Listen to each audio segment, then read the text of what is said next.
You remember our venerable house, opulent and imperial. It is a festering abomination. I beg you, return home, claim your birthright, and deliver our family from the ravenous, clutching shadows of the darkest dungeon. If there is one word that could describe Darkest Dungeon, it is unforgiving. The game does not hold back when it comes to difficulty, and may even leave the player feeling cheated at times. The whole time you play Darkest Dungeon, you feel like you're losing, or even falling behind.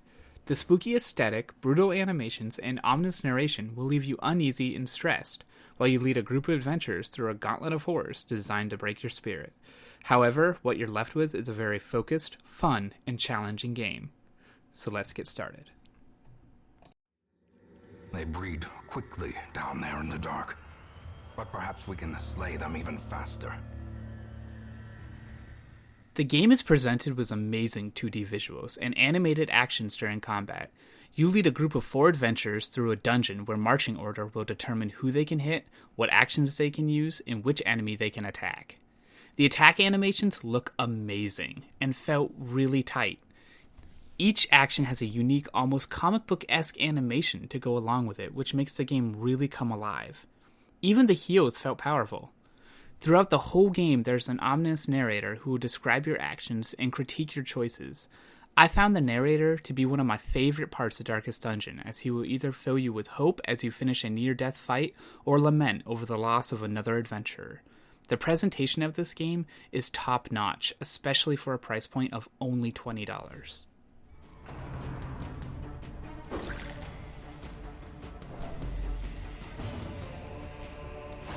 Continue the onslaught. Destroy them all.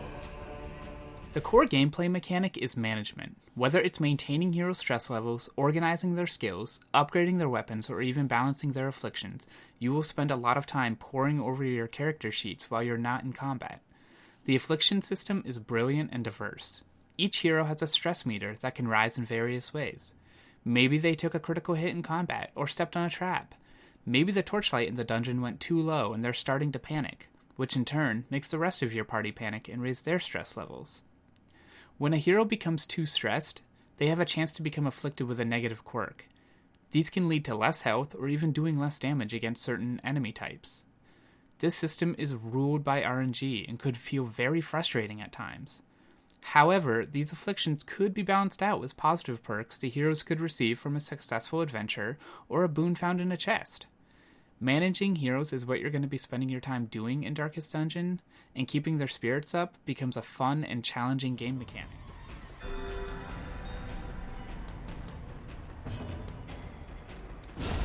Masterfully executed. The combat in Darkest Dungeon is turn-based, and actions are determined by where your hero and the enemy is in the marching order. Some attacks can only be performed from the very back of the party, while others have to be initiated from the front. Enemies follow the same rules as the heroes for attacks, which can lead to strategic moments of pulling an enemy caster to the front to prevent them from getting that devastating spell off that could end the adventuring days for one of your favorite heroes.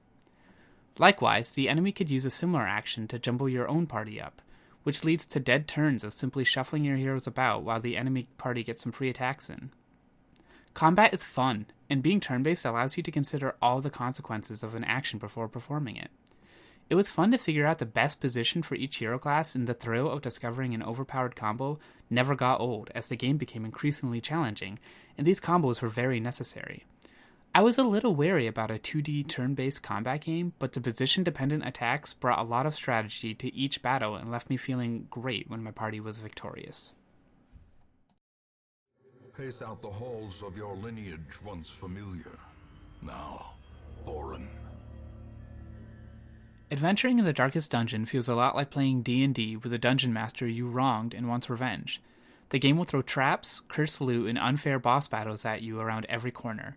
There are items, though, to aid you through the dungeon, which you can purchase with gold before setting out. However, since you will only have so much gold, and the prices can be kinda steep, you may not be able to afford that extra shovel to quickly get rid of the fallen debris, and you will need to spend extra time, torchlight, and health to clear the obstacle. One of the most interesting mechanics of Darkest Dungeon is the torchlight management system. Keeping the torchlight level high will reduce the stress of your party and make things a little easier. However, lowering the torchlight will increase the loot drops, but also increase the damage enemies could do. Running out of torches during an adventure could lead to some nice loot, but also to more dead heroes. These type of mechanics could result in having to exit the quest before completion in order to not lose your heroes. The game is challenging, but will leave you with a feeling of accomplishment every time you see the quest complete animation at the end of an adventure. The poor caretaker. I fear his long-standing duties here have affected him. When you are not out adventuring, you'll be spending your time managing a hamlet with various buildings that will aid you in maintaining a proper set of heroes. However, there are even more choices to be made here during your downtime between quests. Do you spend that gold to de-stress your heroes at the tavern or church, or do you spend it at the guild or blacksmith to upgrade their weapons and abilities? You could also put your heroes into a sanitarium to remove the afflictions and diseases that have been hurting them in combat. You will only have so much gold and resources, though, from your adventures, so choosing wisely is paramount when you're in your hamlet. There's also a nomad wagon to buy expensive trinkets and a stagecoach to hire more heroes. Each of these buildings can be upgraded as well, which will lead to more choices to be made as resources are very limited. I found myself spending a lot of time in my hamlet deciding which hero is worthy of an upgrade or which building I needed to upgrade to get the most benefit from.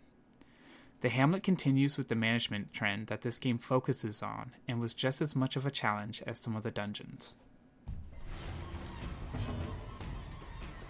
Press this advantage. Give them no quarter. My only criticism of the game is that it can feel a bit repetitive after a while with only 5 environments to adventure through. Each area, though, has unique monsters and bosses, which made unlocking them fun, and the exploration feeling was great. Some people may also feel frustrated with the amount of RNG in this game, but really it just lends itself to being inspired by classic D&D dice rolls, which could leave your character dead with a couple of critical misses.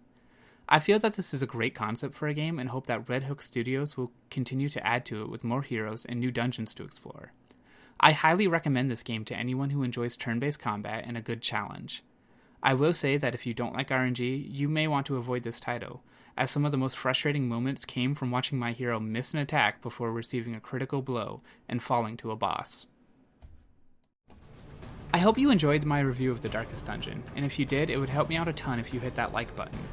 If you like the style of my reviews, then feel free to subscribe. You can also check out this other video I did outlining my goal of this YouTube channel and how I hope to review games in the future. Either way, have a great day and thank you for watching.